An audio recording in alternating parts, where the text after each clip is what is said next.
आज मी तुम्हाला दाखवणार आहे रामबंधू पापड आटा पासून बनवणार पापड। हे 100% अनपॉलिश डाळीपासून बनवलेला आटा आहे, म्हणून आपण पण हाच आटा घेणार आहे। थोडंसं याच्यामधलं पीठ पापडाला लावायसाठी गाळून घेत आहे, दुसरं आपल्याकडे नाही आहे। थोडंसं आपण हे कोमट पाणी घेतलेलं आहे, आता याच्यामध्ये थोडं थोडं टाकून हे मळून घेत आहे। एकदम कमी पाणी घ्यावं लागते, घट्टसर कणिक मळावं लागते।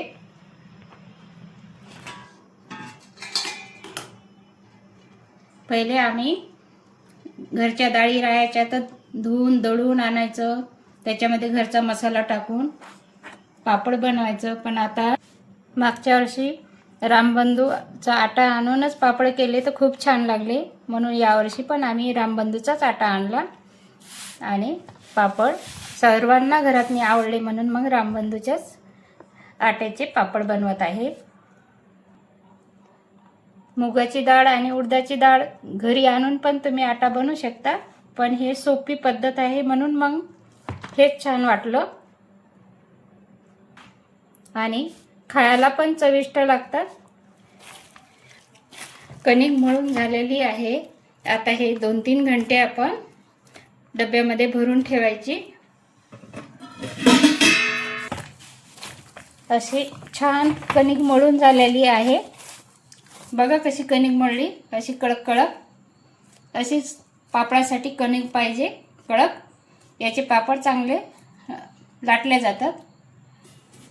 कणिक आता आपण 2-3 तास या डब्यामध्ये भरून ठेवायची, नंतर मग थोडीशी आपण पाट्यावर ठोकून घ्यायची, तेल टाकून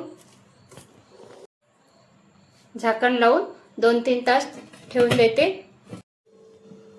आपले कणिक मळायला 3 घंटे झालेले आहे। आता हे कणिक थोडीशी पाट्यावर ठोकून घेते, त्या पाट्यावरती थोडंसं तेल लावून नरम करून घ्यायचं आहे। ठोकते मी थोडा थोडा,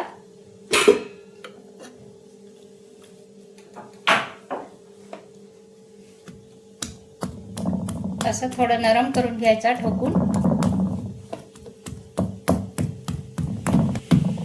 असं ठोकला की नरम होते, जास्त ठोकायचं काम नाही, पहिलाच नरम सुटलेला आहे।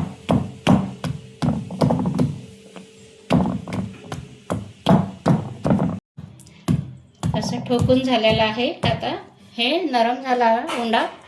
आता याच्या अशा लाट्या करून घेते, असं हे करून घेतलेलं आहे लांबट। आता याच्या लाट्या करून घ्यायच्या आहेत।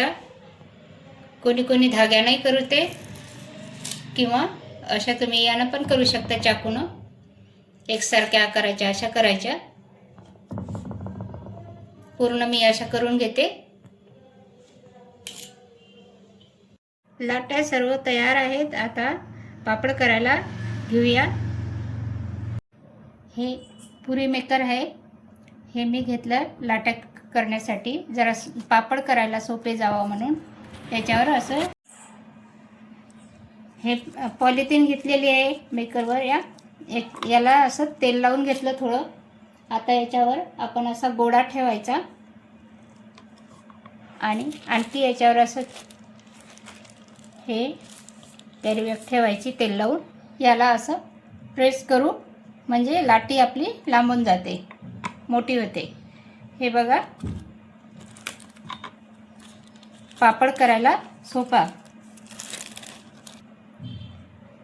पापड लांबवायला सोपा। असे मी हे 2-4 करून घेते, नंतर तुम्हाला लाटून दाखवते। मग अशी वाटीभर पीठ काढून ठेवलेलं होतं पापडाला लावायसाठी। आता हे असं पापड थोडंसं पीठ लावून असं थोडं लाटून घ्यायचा,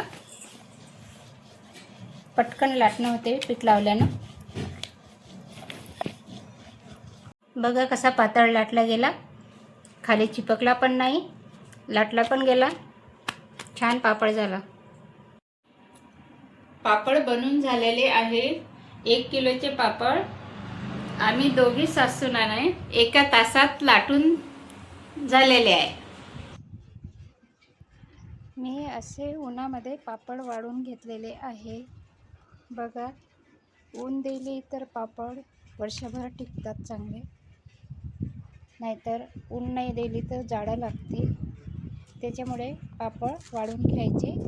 आता एकदाचे टाकले, नंतर उलटून 5-10 मिनटं ठेवायचे, नंतर डब्यात भरायचे. गच्चीवरती उन्हात कापड टाकला आणि पापड त्याच्यावर वाळू टाकले. आता हे 10-15 मिनटं झाले वाळवले. आता असे उलटे करून घ्यायचे.